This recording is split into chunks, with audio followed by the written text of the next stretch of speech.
Want to shop Walmart Black Friday deals first? Walmart Plus members get early access to our hottest deals. Join now and get 50% off a 1-year annual membership. Shop Black Friday deals first with Walmart Plus. See terms at walmartplus.com. Gift the remarkable with Marc Jacobs fragrances this holiday season. From the iconic Daisy and Perfect to the all-new Daisy Wild, Marc Jacobs perfume gift sets include everything she needs to feel special. From her favorite fragrance, plus the matching travel spray.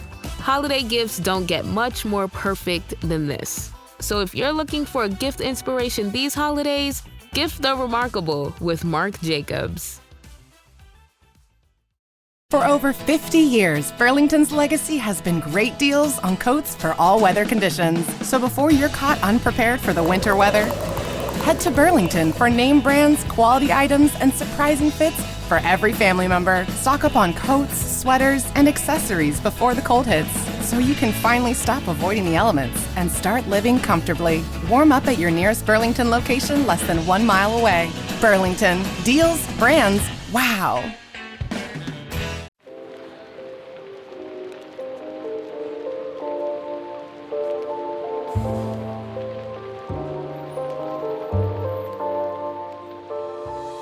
Welcome to Book Talk for Book Talk with Jack and Amy, a literary podcast where we deep dive into the writings of your favorite novels. This winter, we're hosting a book club while we prepare for our 10-part literary analysis of Sarah J. Maas's Throne of Glass. This is Jack. And I'm Amy, and each week we'll discuss one book from our winter book club roster. By using our literary background, we'll provide our flash analysis of each book, as well as discuss listener thoughts. This is part 1 of this week's episode, where we're talking about The Witch Collector by Charissa Weaks. Please excuse any bad sound quality, as I was visiting my mother at the time of this recording.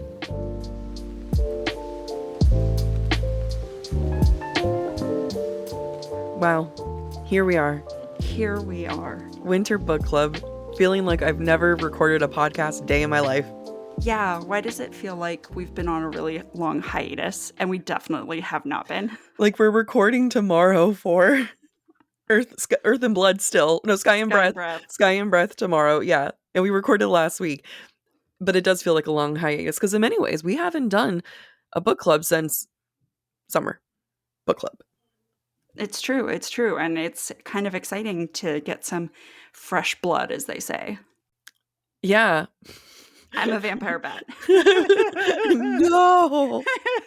No, stay away from those. Okay, yeah. This is rough. I'm sorry. It's because neither of us know what we're doing. I am also tending to family stuff, so we are. Yeah, that's the reason, and I have sympathies for that. Yes. Makes all of our brains not work collectively. I feel like I should have listen to how this used to work, but whatever, we'll do it style. So I guess the way we used to do it is first off the bat, one, we both listened to this. So we did the audiobook. I feel like that didn't hurt or help anything. Like I really enjoyed the audiobook. And this was my second read, Amy's first read. So yes. And I went in knowing nothing about it. Truly nothing. Yeah. Truly nothing. So that was entertaining. So what we're going to do is we're going to talk about some of our thoughts, reactions, analysis light, important, of certain categories related to the book. We'll also discuss listener thoughts that we collected through our Instagram account, and our listeners who follow us there responded. Would you like to give me your first thoughts? Your initial thoughts? Sure. I overall really enjoyed this book. I felt that, I always feel like first person is risky. I always have felt that way. I felt it was a very sophisticated first person story. I really enjoyed, to my shock, for whatever reason, I enjoyed the female main character. I enjoyed the male main character. To my utter shock, she did not piss me off. If I think about when I first read A Court of Thorns and Roses, like, it's very easy for me to become frustrated with female main characters when it's in the first person. Especially, like, what does this say about you, Amy? I'm an asshole. That's what it says.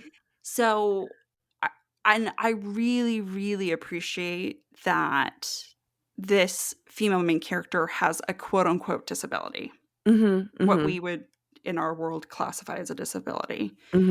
The inability to speak and having to speak through her hands was really fascinating in a magical world. I Yeah. thought Charissa navigated that extremely well. I also really loved, because I fully expected when her mother passes and all the witch marks that were suppressed by her mother's magic become revealed. I fully expected for her voice to come back. And I was really glad it didn't. Like, I was Yeah, me really too. glad that that was not a plot line I didn't even for think of the that as an story. option. In my head, I was like, if her voice comes back, I'm going to be so mad.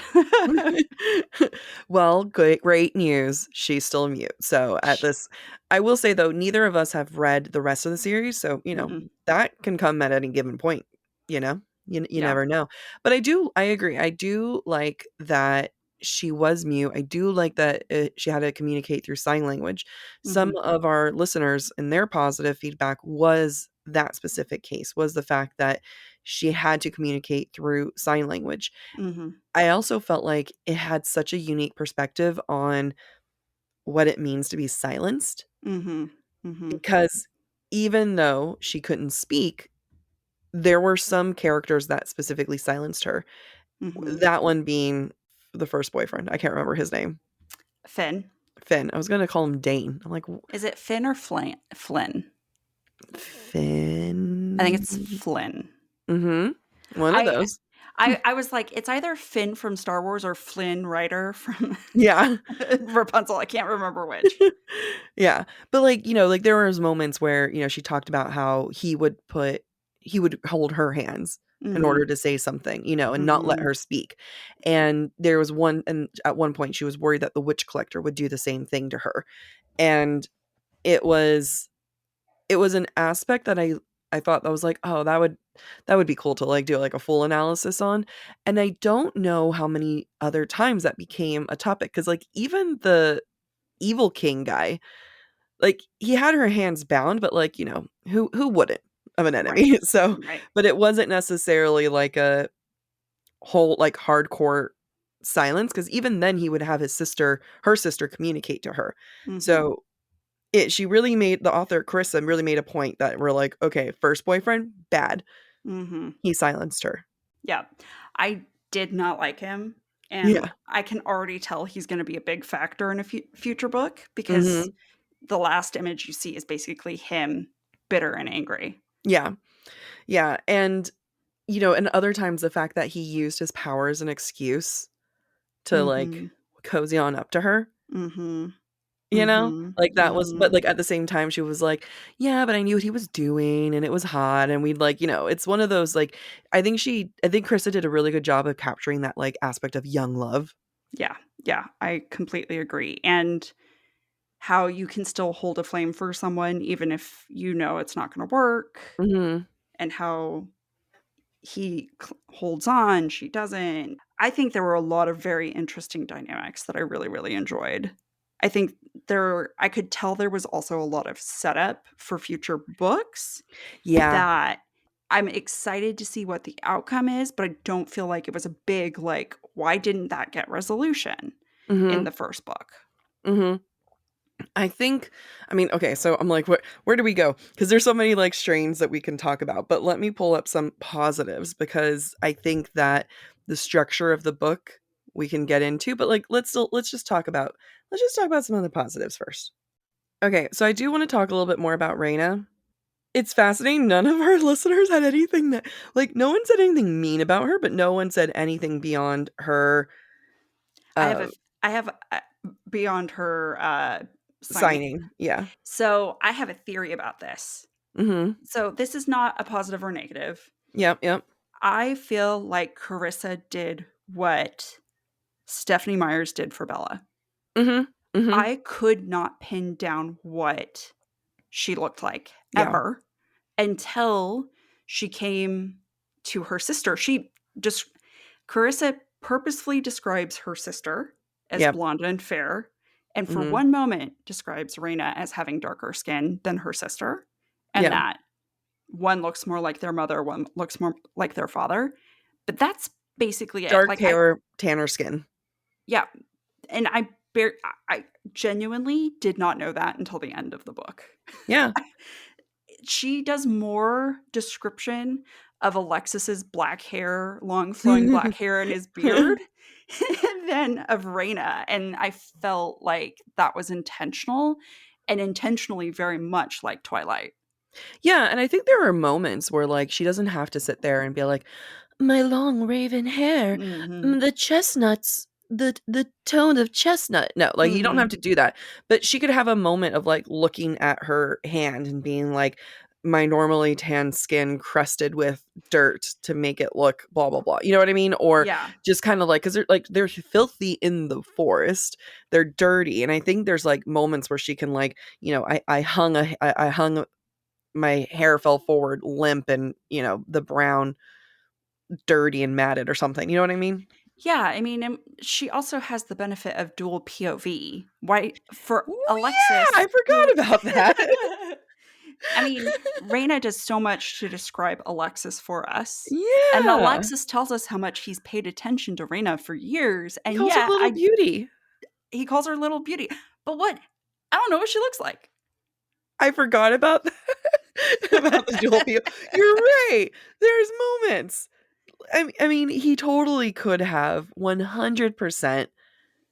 He keeps calling her beauty. It's like doing the work without doing the work, and that felt more like a choice than anything else rather Yeah. than like Lazy. her laziness. Yeah, I think it was Yeah. more choice. Yeah. I don't think it was laziness. It came across as very intentional.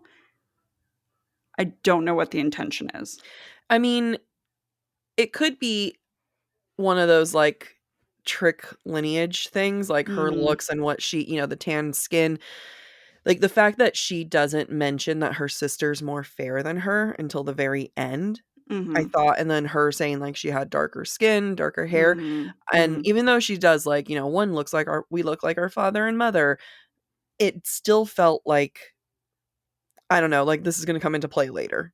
Yeah. Like it was enough of a plot twist where I was like, and not twist, it's just plot twist. It was more of like a little detail where I was like, how did you not tell us about how the sister looked until the very end? Yeah. I How does completely she agree. not have a memory thinking of like, chasing my older sister, and running behind her blonde locks, you know what I mean? Or Mhm. something like Mhm. that. Mhm. So I also thought it was weird that like the sister is super blonde and fair and she's with the Ice King who's super blonde and fair. And Mhm. I was like, I don't say it's gross, but like, I don't know. I Some just like, people are into that. And I again, it might be intentional because both Alexis and Reina have dark hair.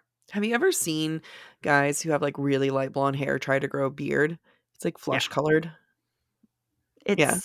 It's it looks I think of Spencer Pratt from The Hills. I don't know You're who in that China. is. You're in I'm China. sorry. It's fine. It's fine. But let's talk about Reina's good qualities despite us Yeah. not knowing what she looks like. I thought we were talking about her good qualities, and then I realized that we have not. Uh, okay, so one thing that I appreciated is that a lot of times we get in books the description like the heroines will be like, I've often been told that I'm stubborn and I can and I'm willful type thing. Like Yeah. every single female character, Mhm. a lead female character is stubborn, is willful, Mhm. Mhm. and but we did see that. And so Yeah. this is one of the times that I felt like Reina's character of her being stubborn, of her being like, no, I'm going to do my own thing, Mhm. was established from the very beginning with her being like, screw y'all, I'm going to try to take down this witch collector Yeah. Yeah. to the very end. So, this whole thing of this trope of a very, very intense trope of a type of like, stabby female character came into play and was realistic, and I didn't hate her for it. I thought Yeah. that she was actually her rage and her anger was Mhm. always understandable. Yeah, and I completely agree, and for me, it's because the stubbornness came from a place of rage that Yeah. it was believable. stubbornness for the sake of stubbornness. It's hard. It's hard to. It's hard and it's overused. Yeah. And I understand it's a thing because I'm that way. However, I think you emotionally connect with Raina and understand her attitude towards things much quickly because we understand the source of the rage and the nature of her rage. Yeah. And that's what feeds the stubbornness. And I thought it was really well done. I really appreciated that everyone in her life is like, I feel your anger. Yeah. You know, you can move past it. We want the best for you. You can. And Raina's just like, fuck y'all. Like, you won't do the hard thing that needs to be done, which is kill this guy. So I'm going to do it. Yeah. I respect that. I also feel like what I love about her rage and anger, because we know where it comes from. Her sister was taken. She has no idea what happened to her sister. In her mind, it's like she's been forced to stay. She's been held captive. There's nothing I can do about it, right? And then we find out at the very end that her sister was happy and had a whole life. So while Raina was there thinking for years, what do I do? How do I get her back? How can I become stronger? Learning about more aspects of her power, not knowing what's happening, thinking the absolute worst, we find out that her sister was teaching their special language to other kids. We find out that her sister fell in love with the king, with the Winter King. And we find that she was friends with Alexei. Like there's Alexis, sorry. We find out that like her sister had a whole ass happy life. And for 6 years, Raina was stuck in her own anger. And it was like, I thought that it was a very subtle, or maybe it wasn't subtle, maybe it was more in your face, but I thought it was a very nice, painful twist to the reader too, of being like, that freaking sucks. Yeah. And I think it sucks, but it also makes so much sense, right? She was 16 when her sister's taken. So of course she's not able to process maybe a more complex understanding of the situation that maybe her sister at the age of 22 over the next 8 years until she's 30 is capable of making the best of her situation and is capable of growing past any resentment. But I like it, and that's the thing where it's like, I don't think she's, maybe we haven't explored it because we're not in book 2 and stuff, but I understand being like, well, I'm happy that you weren't tortured for all these years, but like I was tortured. Yeah. I was a wreck.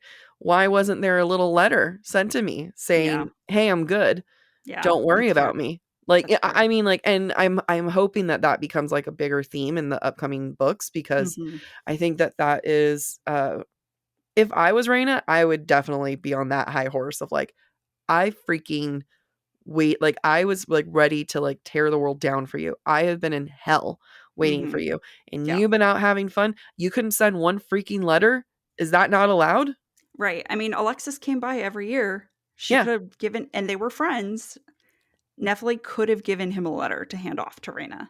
Or just a message of saying like, your sister says that she's well. I thought that was a good impression. I think you did a fabulous job. Thank you. And now a word from our sponsors. It is the holiday season, and even though I'm single, there are still too many men I have to shop for. And at this rate, time is running out and we need to find gifts pronto. There's nothing that I feel better about than having most of my gifts already done by the end of November. And you can too feel that kind of comfort and get the perfect gift for any man in your life with the Chairman Pro Electric Foil Shaver from Manscaped. Not only is there one, but you're going to get 2 interchangeable skin-safe blade heads, and it helps your guy get that like super smooth shave. Or if you want some stubble, keep the stubble. I'm a fan of the stubble. What can I say? And holiday time feels stubble appropriate. It is stubble appropriate. The Chairman Pro has Flex Adjust technology, which helps achieve that baby soft shave, if that's what he's going for, and avoids the nicks and cuts that make him look like the Grinch. One of my exes was the most disgusting shaver in the world. And honestly, he should have had this because the Chairman Pro is also waterproof, which means he can use it in the shower. So think about how safe and simple that cleanup is. The Chairman Pro is powerful enough to tackle up to 5 days of no shave. So if he is trying to convince you that he needs to grow out his beard and you're just not into it, Day 5, you can make that go. gift all the men, whoever they may be, in your life with the ultimate grooming experience by Manscaped and get them the Chairman Pro package for the holidays. It's a thoughtful and practical gift that they'll actually use and love. Get 20% off plus free shipping with the code BOOKTALK. That's BOOKTALK at manscaped.com. That's 20% off plus free shipping with the code BOOKTALK. BOOKTALK at Manscaped. For over 50 years, Burlington's legacy has been great deals on coats for all weather conditions. So before you're caught unprepared for the winter weather, head to Burlington for name brands, quality items, and surprising fits for every family member. Stock up on coats, sweaters, and accessories before the cold hits, so you can finally stop avoiding the elements and start living comfortably. Warm up at your nearest Burlington location less than 1 mile away. Burlington. Deals, brands, wow. When you share your food, you share your heart. So what's on your table this holiday season? Save on your festive feast at Kroger with delicious deals on all the holiday classics. Or wow the crowd with something new, like a quinoa stuffed butternut squash. It's sure to add a pop of color to your spread. How about a sweet potato casserole with a crunchy oat streusel topping? Made with care for the sweet tooth and the savory tooth. With Kroger, fill your table with love and watch as your guests' hearts get as full as their bellies. Kroger, fresh for everyone. This episode is brought to you by Allstate. Some people just know they could save hundreds on car insurance by checking Allstate first. Like you know to check the date of the big game first before you accidentally buy tickets on your 20th wedding anniversary and have to spend the next 20 years of your marriage making up for it. Yeah, checking first is smart. So check Allstate first for a quote that could save you hundreds. You're in good hands with Allstate. Savings vary. Terms apply. Allstate Fire and Casualty Insurance Company and Affiliates. Northbrook, Illinois. Can I ask the question of whether or not we believe in her fighting ability? What I was little of it thinking she about has. I was thinking about that as I was reading it. Okay.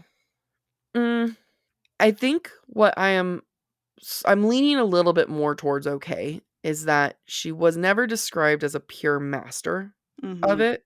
You know, like I don't think she was described as like a warrior within her own right, because we have her friend Helena who comes in and she's like the bigger badass. Yeah. Reina was just more of like, I can survive here. However, we never saw Reina get injured from her fighting. You know what I mean? Like there was never examples of her being like, oh, because I messed up. Like Yeah. Alexa got, or is it Alexi or Alexa? Alexis. Thank you. Alexis is the one who got stabbed a bunch of times, like, and Yeah. she never. So I think I waver on this. What are your thoughts? Yeah, I don't think what she was capable of ever took me out of the story. I think I believed her to be fueled by enough rage and enough lack of care for herself Yeah. that I believed her ability to cut people down because she just was not going to Gave no hesitate. fucks. Yeah. She gave no fucks. And sometimes she had a godlike weapon. Sometimes she didn't. Sometimes she did. Also, like, what kind of courage would someone have?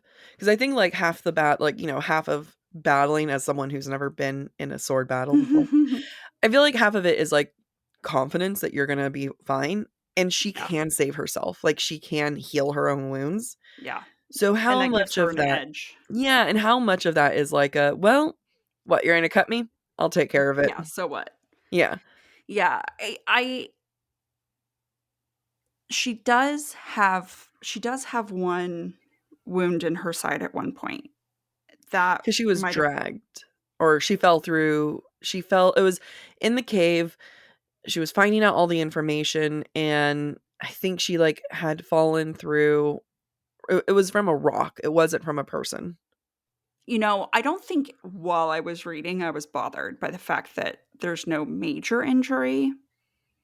And that really her greatest injuries are when she saves someone from death, basically. Mm-hmm. Nevertheless, I recognize it wasn't necessarily realistic, but I think everything else worked so well for me that I was willing to suspend my disbelief. Mhm. And I was Yeah. like, okay. Yeah, and, I'll double down on this, like, Helena being a better fighter than her helps a Mhm. lot. It Yeah. helps a lot that she's Reyna's not the master swordswoman Yes. here. Yep. I completely agree. I Yeah. completely agree. So let's talk about some, things that people did not like as much. About Reyna. Oh, about life. So we have a couple comments about the plot of the book not being a favorite. One of our listeners says, "This was one of my rare DNFs. Got bored of them walking through a forest." Which I have to say, I was shocked that that was basically the entire book. I Yeah. really expected the travel to not be the plot. Yeah, I'm even going to quote my cousin Evelyn on this because normally I can, like, pinpoint it being like, you'll love this book," because I really enjoyed this book too, and she said, "I got a little lost, though, on what her and the witch collector were doing. Then the fact that he was suddenly a magical dude and he made his knife, and the knife was made too coincidental, we'll get into that, but for some big reason, I kept waiting for the big moment, and then I realized I was almost done with the book." Mm-hmm. So, yeah, I will say when I read it the first time and then being more aware of this the second time, it was still like "Oh, so that That's was it. it? Yeah. That's what we did?" And I can't tell if this was one of those things where Charissa was trying to decide, "I need this setup to happen before Mm-hmm. I get to these other books." Yeah. I felt like it was all entirely set up. I Mhm. felt like I felt like the reveal of Nephili and her relationship with the king was meant, like, the way Carissa wrote it, she intentionally wanted it to be at the end. Yeah. She wanted to give Reyna time with Alexis for them to form a bond, for her to second guess Mhm. herself. I understand all of that. I It did feel just like a setup book. Yeah. And you know what it came across to me as? It came across to me as a season of Game of Thrones where they're just trying to get from point A to one of the characters is just trying to get from point A to point B, and Yeah. that's their entire arc over the season. That's what this Yeah. book came across as. I think I think that traveling can still be part of the plot. No, I don't know. I'm struggling on this because things happened, the Yeah. Helena and then the other trying to get to and from these other uh soldiers and trying to like go around it. I think the plot it just needed more plot. It needed like one other thing. Maybe it felt like maybe there had to be another aspect of racing Mhm. across the woods Mhm. and knowing cuz like we know that they're trying to get like to Winterhold. We know that that's like the goal of the book. Yeah. But there's no urgency to that, Yeah. in my opinion. Even though they're telling us the bad guys, the Eastlanders, are almost Mhm. there, that they're holding up down the fort. Other things have been, um, like, we start the book with so many attacks, right? Like, we know Yeah. the Eastlanders are on their way. So, like, the book starts with high stakes, but Mhm. then it turns into a romantic ride in the woods. Yeah. It's true. Under the And then moonlight. yeah, under the moonlight and me constantly questioning of, "You haven't brushed your teeth in a long time." And it just, like and it turned into that where it slowed it down. So I think, like, we started off the book with super high stakes, super Mhm. intense action, and then the action stopped. Yeah. I completely agree. The first act is super enthralling. It's Yeah. super convincing. It feels high stakes. I believe that Rain is going to go through with killing the witch Mhm. collector. I loved every moment of that. And then it peters out. And then it's like, okay, there's a lot of snow Yeah. and they're making eyes at each other and they get some kisses in and they get some fondling in and they're hungry, but it's fine. Yeah. They're gonna get there. We were told there were high stakes, but it didn't feel high stakes. It didn't. The most we got from Hel was Helena, and the wraith inside her, which was cool. Like I thought that was a cool moment. It was interesting, but that was like a blip in the overall grand scheme of things. Yep, I completely agree. And it was just another way of getting the knife to her. Yeah. Yep. Absolutely. Which, like, I don't know, Helena, well, originally I was like, how did Helena get the knife again? And when I was like paying attention this time, it was like she was saying that I saw your body there, lifeless. And so I grabbed the knife and left. And I was like, Amy, if I saw your body, I would need to confirm life. Like I wouldn't just look at it. It would be like, face down, are you breathing? Put a little leaf there, you're still warm. I don't know, like it would just be a lot would be involved of like confirming proof of life. It did feel a little I mean, I get it. She wanted the knife has magic about it that makes people want to keep it safe. Got it. She wanted to take a token of her friend to remember her by. Got it. I don't think she was bleeding. Like, no, she just was not moving. Like, you were laying there lifeless. That's passed out. Yeah. I can guarantee she wasn't gray. Yeah. Like, she hadn't bled out and gone into rigor mortis. So, yeah, I thought that was a little weak. But Helena, for all her swordsmanship, might not be the brightest tool in the shed, sharpest tool in the shed. Poor Helena. No. There, talk about like another weak moment. It was like, I don't know whose dumbass plan it was, but when her and Reyna were like, oh no, they have Alexis. We need to get him back. Let's fight off the Eastlanders. I'm going to lure them. And then she immediately gets captured. What grand plan was this? I wanted to be a little bit more impressed. Like it was such a fold. I actually appreciated that their plan failed because the plan can fail. Go ahead.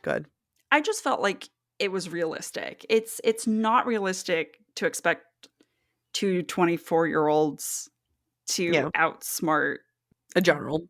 I don't need to plan to have worked. I just needed such a dumbass plan. Just a better plan. Just a better plan where she's like, hey guys, like Helena's in the wood, like, hey, come this way. Ooh, I'm not going to tell you anything unless you follow me into a cave. Yeah. That's like, doesn't work for you. A slightly better plan. I think it could still fail, but that was just a dumb plan. Yeah, I completely agree. Alexis in the corner being like, these idiots. Do they really try harder? Try so much harder. Yeah. They both have power. Why didn't they use their flame? Like, Helena has flame magic. I'm sure there are reasons. I don't know what those reasons are. Nor will we ever know. Probably not.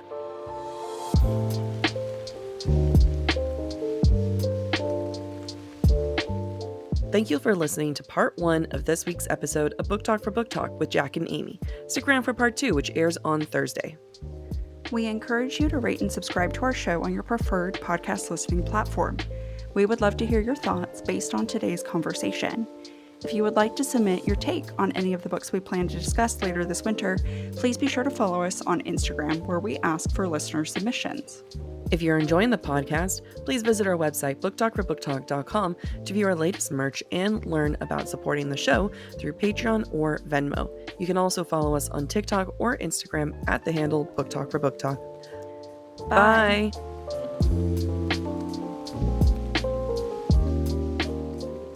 Is he the shit? He's the fly, I'm the shit. I'm just saying, you always called him shit. He is a shit. I love him. He's a shit.